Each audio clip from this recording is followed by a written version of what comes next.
Well, I wanted to thank you for taking time to speak with me, my friend. Yo ho! I Yeah. thanks, thanks very much. You're welcome, and thanks for having me on. And you've released a new single. Um, and I wanted to ask you, is this a sign of a new album coming forth this year, coming year? Absolutely, it is. Yeah, that's the second single off the new album. It'll be the fifth MJM album I put out. Yeah, there's a number of new songs for the album. Uh, in this we're working on right now in the studio. The whole album is pretty well all written already. It's just that I'm in my personal writing recording studio right now, and I do all my creation in this place here. And when I have the songs all pretty cool, so they're presentable to show my producer, then he goes over them, and we take them into into his studio, uh, and redo them with the producer. Yeah. And I wanted to ask you, and speaking on lines of AI, how do you see AI and its effect on music in the future? Um, okay, I'll be honest. I think it's a dirty word when it comes to what I've experienced with a lot. It can be good, if it's good, but I've experienced people who actually think they've made. Uh, it freaks me out. Where I've met people that can't play an instrument or sing a note, and they've created music on their Suno app or whatever they're using, Sure. right? And I know they can't play a note. I'm a music teacher too, and you can't fool me when I talk to somebody. I can tell if Sure. they know anything at all, and I've seen it done by people who don't know anything at all. And and what's even a bigger crime is I know that Spotify is making their own Spotify playlists that are totally AI, and it's all over the place. Sure. And um, I will be honest, I've heard some stuff that not metal though, to tell you the truth, but I've heard other pop stuff and country stuff. Not that it isn't that stuff, but I've had to hear it. Right. That it sounds convincing enough, and it would be to people who aren't musicians. They wouldn't really know the difference. I Sure. can tell they're using a voice they picked from a catalog, and everything's pretty generic. Everything's actually too perfect, Right. too perfect in everything. I heard this one song my girlfriend was playing, and it was a female vocalist, and everything about the vocalist was perfect. I mean, perfect. It was so auto tuned. There was not a bad note. The vibrato was right in tune with Mhm. the tempo and everything. And it was just like no human would bother making it that perfect. Right. They Sure. make it personal. You know what I mean? They Sure. sing it like it was good and keep that part the way they sang it. Um, so it's obvious to me, or I can detect that stuff a lot easier. Now, as far as metal goes, I haven't. Maybe you have, but I haven't heard any that even maybe believe it was a rock band. I actually got caught in that trap. Did I you? go through 20 to 30 albums every week to go through who I want to interview during the week and across this band called the Frost King Orkins or something like that. And Really? so I contact him and guy goes, "Well, this is a band of five supercomputers." He goes, "Would you like to talk with one?" I said, "No, I don't want to talk to a computer. If a if that computer goes through a divorce and gets raped for a ton of money and has emotions about it, yeah, we can talk about, it, but I don't think that's going to happen." And I just reposted a post. A colleague of mine found 18 bands on Spotify that aren't bands at all, and it's all AI generated music. See, it's actually very offensive to real musicians. Yeah. Somebody that spent their life playing their instrument, learning it, learning how to play it their personal way, getting good at it, putting a lot of time and money and their whole heart and soul into it, and then you get the normal person who doesn't know uh, what that's like to have to go through that, and then they're appreciating something that was made by a machine. It's offensive, Sure. and it is. It's and it just shouldn't be. Well, it shouldn't be here, but it is. There's a lot of Right. things that shouldn't be here that are, right? Sure. Yeah. And Um, that's a pretty good opening question. Man, I could go on and on, but I don't think I'd say anything that's good. hey, I don't have anything much good to say about myself because it's very misleading, and I think it's as coming from my viewpoint is, I don't want to waste time reviewing an album that's made by AI. Yeah, exactly. I mean, you for one thing, you'd be looking at a computer going wah, wah, wah, wah. Maybe you'd have a big megaphone for a mouth. Right. I wanted to ask you the two singles you've had, one we interviewed about last year, and Yeah, you have this one. And I wanted to ask you, are these a good sign of what the upcoming album will sound like? I think so. I think they are. Yeah, it's going to be solid and heavy. All the new tunes have a great groove. The lyrics are all going to have some good message and concept to get into. I know the last MJM4 album kind of focused a lot on space and getting off this planet and investigating life on some other planet, but I'm dealing with worldly issues this time. I'm going to keep my feet on the ground. And as far as you know, you've had such an amazing career. I wanted to ask you, what have been some of your proudest memories throughout your career so far? Um, I will have to say it's always a struggle because things can take you up, and then later you can feel down about how when you're up. You know Sure. what I mean? Hmm. It's hard to keep the momentum going. Um, I'm just proud that I continue to make albums, make music, and write songs. And frankly, I feel very proud about the music I'm writing right now and um, the speed at which I'm coming up with it. Hmm. Yeah, it's really funny because I have probably well over 100 recorded songs in this studio here, but I'm writing all new ones for the album. It's funny, you know. I could go back and say, well, how about this one, that one? But I mean, I just keep coming up with this new stuff. They say, well, this is new. Let's just put it out. As far as answering your question, my proudest moments, I am proud of the fact that it's funny the first Rapid Tears album I put out, honestly, which was it goes down in the history books as being acclaimed for what it did at the time, but it's like the worst production ever, and but the songs were good, but yeah, you can hear him criticizing my own stuff. But I'm just glad that it actually left a mark that I still get lots of inquiries about the group to this day, right? Sure. I'm proud about what it did in the time while it lasted.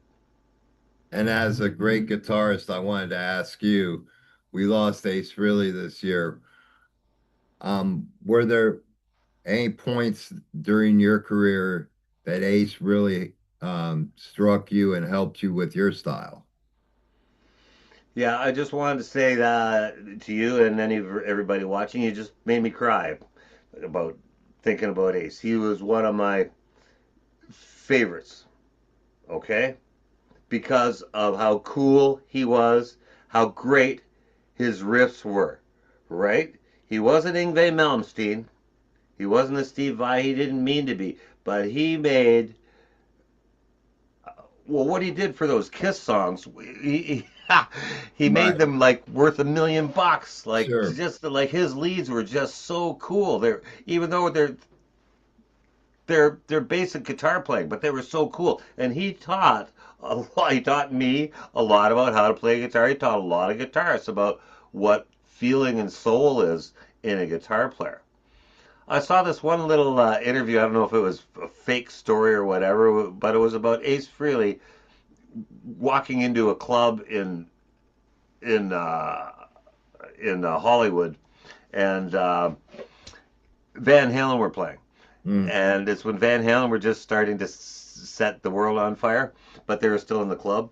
And he went up to Eddie and he said something like, uh, "You can play a lot of notes, but you got to play a guitar with feeling. You've got to sure. play the guitar for the song, not to show how great you are on the guitar." And whether this really happened or not, it was a good story. There's somebody right now on YouTube that's kind of started an Ace Frehley channel, and they make these continued stories. Every day I'm seeing a new one and a Mm, new one, and it's just great Ace praising uh, stuff that the guys come up with. Whether they're true stories or not, I don't know, but they put you in the frame of appreciating Ace. sure. And Yeah, I think his greatest contribution in music was he had a great skill of putting a song within a song. His solos told a story. they sure did. They spoke right. They spoke just like the lead voice. You know what I mean? There'd be the singer, and then there'd be the lead guitar, and that was the anthem. When he came in, there was a serious theme that just it was this peak of the mountain when he Sure. did his solos. And Yeah. I wanted to get back to the album that you're currently working on. Um, do you feel that after this is released that you'll go to the road? Go. I'm sorry, I missed that last Will bit. you do shows after this album is released? I certainly want to. Yeah, definitely. Um, I'm up in Canada here, right? Hmm. And Canada is a weird place. Uh, the states are much more. They show more appreciation. Uh, Canada's pretty weird, multicultural, and it's kind of like it's toughest in your own backyard. We'll be playing, but I'd like to hook up with a new promoter that would maybe get us out of this country and go somewhere else. Yeah, I constantly tell people all the time how happy I was to be here in Ohio when Rush started coming to Ohio, and Cleveland radio station actually paid for their demos for the first album because they were a hit here in Cleveland before they were popular in Canada. I believe it. But that's a good bit of information to share with me. Thank you. That just goes to show they were a hit in Ohio before Toronto gave them appreciation. How about that? Yeah, and such great talent. I mean, Triumph is another great band from Yeah. Canada, just phenomenal. And they're coming back to do a tour. Yes. Yes, I know about that. I've been seeing a bit of stuff about Triumph just recently, and I think they received a Canadian award just recently too. And I wanted to ask you if you could take me back in time and what were the things that led to you picking up a guitar? Um, well, it's that's a neat question. I can give you a lot of information. Frankly, I was given a guitar when I was too young to appreciate what you had to do with it. But fortunately, I had a good teacher. I was 9 when I was given my first Hmm. guitar. And I learned formally, I learned how to read. And, I was kind of into hockey and stuff back then when I'm 9 years old. So it was between the hockey stick and the guitar. You Sure. didn't really know the difference about being a cool rock star compared to being a guy with a hockey stick. And so, but as I got a little bit older, I started, well, I have to say my family, I had a lot of influence from my family. My brother played a guitar. My other brother had every record in the world. And you ever heard of the Chum charts? Yeah. Well, yeah, there were charts of the hits for the week Yes. or whatever, Hmm. and every week he'd come home with the Chum charts and a new single, and I'd be hearing new music all the time, and he'd be trying to get me to play this stuff. He'd say, and I mean, I'm just a kid, and Right. he'd say, try that riff. I remember him teaching me or trying to get me to learn "Sunshine of Your Love," Oh, yeah. and I don't know where anything is on a guitar. And he goes, well, try and find the notes. And Mm. so I'm like poking around because he's got the song playing, right? And I finally found the note that matched where Eric Clapton was playing it, and I started working on the riff, um, and my sister did the same thing with some Grand Funk Live album. Remember that album? Oh, yeah. Yeah, it was great. And yeah, she got me to to learn some pieces, some riffs, and that made me realize that I could figure stuff out. Um, and another funny thing, I remember when I was in grade 5. Uh, I guess that's not really a senior, but the senior classes in my school were having a talent show, and so these other three or let's see, four guys. Um, they were older. They were in the seniors. They were putting a band together for this show, and they asked me, and I was in grade 5, if I would come over and try to play with them. And when I got there, I realized that only the drummer and me were actually musicians. The other guy playing the guitar didn't know anything. He was just Wow. banging away on the thing. And then there's some guy with a tambourine and a singer. I don't know how good he was now, Right. but it was pretty funny because when it came, so I practiced with him and I tried showing the other guy what the chords were for this song. I think we were doing some like Herman's Hermit song and Hmm. stuff like that, right? And uh, I tried showing the other guitar player what the chords were, but he couldn't get it. Um, so here we were, two acoustic guitar players and a drummer and a tambourine and a singer, right? And so, anyways, we did the show. It was kind of cool because that day of the talent show, a knock came on the door of my classroom, and somebody asked for me, and they said they needed me then, and the teacher said, Michael, can you tell the rest of the class why you're allowed to leave the class right now? I said, well, I'm in the talent show with the seniors, even though I'm in grade 5. Right. And the class gave me a big applause. And at that point, I realized, hey, it helps to work on things and get somewhere because you get recognized and respected for it, right? And, and speaking on respect, one of the things that you've accomplished, I truly respect, is that there are millions of guitar players, but very few have their own style and their own signature. And that's something I always notice in your work. I always know it's you when I hear you. I wanted to ask you, is that something that your sound and your tone, is that something that came natural to you? Thank you. I would have to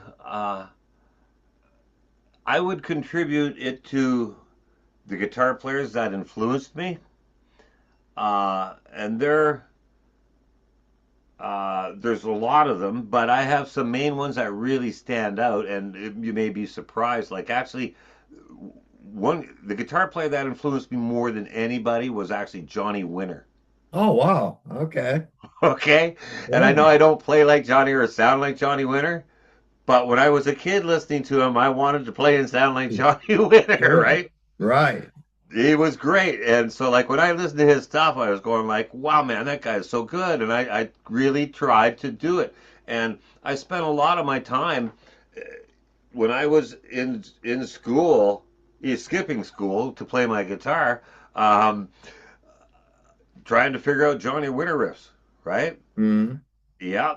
And then as far as style, Black Sabbath, the heaviness is something that I always just sure. lived and breathed, right? And so, like when I heard like Kiss, granted there was Deep Purple and a few bands, Led Zeppelin before them, Sure. but when I heard them with a blend of the heaviness, you know how their first few albums had rock and roll stuff Oh, like rock and roll mixed oh, in, and the heavy absolutely. stuff. Yeah, I really went for it, right? Even though there were people who were saying Kiss suck and whatever, I'd say, well, I don't think so. I think they're a great band, and they influenced me as well as I'm sure they influenced a lot of other groups, right? Sure. Yeah, yeah, Absolutely. And yeah. I wanted to ask you along this journey, um, where do you see what is the like if you could pick the way you end your career, how would you like it to be represented? Wow. Um, I just hope that the albums I put out remain in circulation and people know about them. Mm, Um, it's as you know, the music business. It's a lot of money. It's a money thing, right? sure, That's what any band that's made it has had millions of bucks put into them to make it happen, sure. right? And and that's one of the big factors. It's always been a problem, especially up here in Canada, right? Mm, And I just hope the material doesn't just fade away and never be heard. If it's alive and available, I'm gonna have to put it in my will that somebody maintains my catalog and my social media sites and my Spotify and YouTube mm. accounts. So the stuff's there and the platforms are being maintained. Yeah. And by no means do I mean to sound morbid or anything. It's just we all go through stuff. I just went through stage 4 cancer last year. So Sure. some Wow. can hit you and you don't know it, and it can change your whole world. Very good point. How you doing now? I'm doing great. I'm 100% cancer free Praise and God. That's great. staying that way. I had rough surgeries. I found out I was set to have my fourth knee replacement in my left knee, and they went to do testing, and they said, "Need you to get this blood work," and so I do this PSA. The normal high is 4.0. My result was 24.0. Oh boy. And they said, "Oh, this isn't good. We need to find out where this is and everything." And so they removed my prostate, removed a couple lymph nodes, and they were able to get everything. I've tested 3 times since, and I zero detection. That's wonderful news. You know, thank thank God for modern medicine and Yeah, what it can do for saving people in a dire situation like that. I'm really glad that you're doing well and you're totally clean of it, right? yeah, absolutely. And I had that knee surgery afterwards because I'm like, well, if I'm down, I'm gonna stay down. So I'll go ahead and get this out of the way too. So I spent all spring and summer pretty much recovering, being in bed. I did a few interviews, but really cut down on it. I normally Yeah. do almost 200 a year and Wow. cut down to a little over 100 this year. And Hmm. but now I'm re-energized and ready to go. Well, yeah, I know what it's. I know what knee surgery is like because I had some too, and it takes a while to get. Well, you can't use that knee for quite a long time after they do. You can't get down and kneel on it or do anything. You got to be really careful. Even Yeah, now, when I do a certain thing, I got to watch which leg I use to get up on because I the surgery. It's still a bit of a problem as sure. far And as. I looked down a couple weeks ago. I was walking. I must have bumped my knee onto something and didn't realize it. And I feel this liquid going down my leg. I'm like, what the heck's going on? I look down, I Really? gashed my knee open, but I don't have any feeling in it, so I didn't feel it. Holy jeez! Yeah, so I was like, okay. But yeah, Wow. it's you know, the main thing is that the support I've had with all the followers and all the artists that I've interviewed really is what got me through everything. Well, that's great. It's nice to know you got a lot of friends online here that are your friends, and Yeah. the support. It's it's important. It- all the musicians appreciate you having them on, and they all care. You know, is And that I wanted to ask you as well, and speaking of music, as being a guitar player, do you have a certain settings or certain tones that you like to use in your music and a certain gear that you like to use? yes, I do.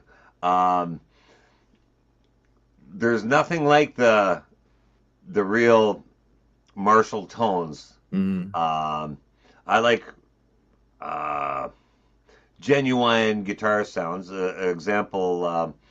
I always get my distortion from the amp. I don't use a distortion box to get heavy sound. I get it right from the amplifier. mhm. And as you can see, there's a bit of Marshall stuff behind me.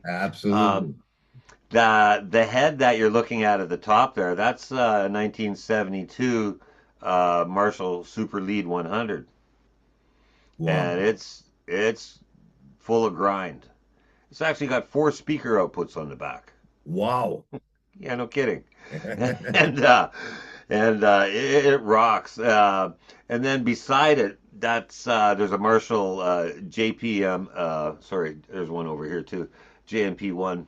I've got three of them. Uh, JMP1 preamp with a 200-watt stereo tube Marshall power amp, right? And the power amp weighs a ton though. It's like 85 pounds, right? The power amp, Mhm. and it's killer stuff, and it can drive four cabinets that one head.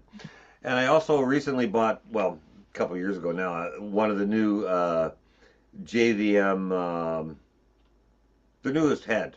Mhm. Yeah, it's got four channels in it, and it's got ample. I like it because well, it has more distortion than I need, right? Um, Probably only really have to use that about six as far as the distortion goes. But I like the channel switching in the head. The Mhm. way I can have uh, different preamp settings for different channels, Sure. and my effects set up for that channel and whatever. And that's it's really handy because I can really bounce from the clean and the middle grind to super heavy grinding thrashing sounds with one head, right? As opposed to having an A/B box or something to go to two different amps and whatever. And I Yeah. wanted to ask you as well, as a guitar player, and your solos are fantastic. I wanted to ask you, it's easy to learn guitar and to play guitar, but to come up with solos is another trick all on its own. I Sure wanted to is. ask you how solos come to you. That's a great question. Um, I usually have a feeling. It's kind of similar to how do vocal parts come up with me for the verses of the songs. Um, Someone will say, I'm kind of going off your question, but I'll get back to it. Someone will say, when you write a song, what comes first, the lyrics or the music? Mhm. And I'll say, I never write a song with the lyrics first. Sure. Never. Um, I said it maybe once or twice. I've grabbed my guitar and the words just came out, and I went, "Hey, those words are good. I'm going to use them." But um, I I will get an idea on my guitar, and I'll notice that that is a cool riff for a song, and then as I'm doing it, I'll get a vocal part that I don't even know what the words are. Sure. I do what are called Aztec vocals. Right. Absolutely. Absolutely. And well, the same thing happens with the lead section. I know where in the song the lead guitar is going to be, Mm, and um, it's uh, it's an intense kind of should I say moment when I know it's time to do the leads for a sure. new song that don't exist, right? Right. I've got to create something that's gonna be cool, and so I'll I'll probably have the music playing, and I'll simply kind of do an Aztec version. I'll grab my guitar and I'll say, well, I don't know for sure what I'm gonna play, but let's play something, Right. and and so I kind of wing it, and then I get more familiar with playing to to my section of music that needs a lead, and and I'll record what I did, and I'll see if I like it. Usually, I'll play it back and kind of be surprised that it's better than I thought it was, and I'll say, well, that's there's some really good ideas in there. I'm going to now take a look at what's good, and if there's great stuff in there, I'm going to refine it Sure. and piece it together so that I really know in a refined way how I'm going to play every note and every bar. Um, it it takes a bit of thought and a bit of experimentation until I get everything so that I'm satisfied with it representing the song and my playing. Um, that's usually how it goes. So when I get into the big studio where I record my stuff, the producer loves me because he goes, you know, you're different than any other musician. He goes, a lot of musicians come in here and they wing it, but he says every time you come in here, you know exactly what you're doing, and you get everything in one or two takes. He says you get things done really Right. fast, and it is because I do work it all out in my own studio in my own time, and I put the thought into it. I'm able to review it and make sure it's really gonna be good before I take it into a bigger studio.